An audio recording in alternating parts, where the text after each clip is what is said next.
All right, guys. So here's the deal. I posted that video a few months ago talking about what happened to my laptop. But long story short, I had it plugged into like a HDMI cable to a TV, plugged into a surge protector. Lightning struck, a pole outside, lost all power. Laptop has not turned on since then. So what I've done is I bought a new power supply cord. So we're getting power here. Let's go into here. Then we're getting nothing. These lights should be lit up right here whenever there's power. But we don't have anything right now. I've changed out the battery today, thinking maybe that was like a fail-safe to where like if there was an excess of something through here, it would mess it up. I don't know.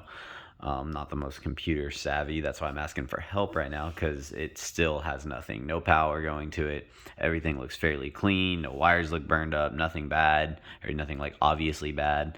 But that's where I'm at. I don't know what to do. I'm confused. I need help. I'm starting to think this is a lost cause and I just need to save up for something new. But that's where I'm at. Help.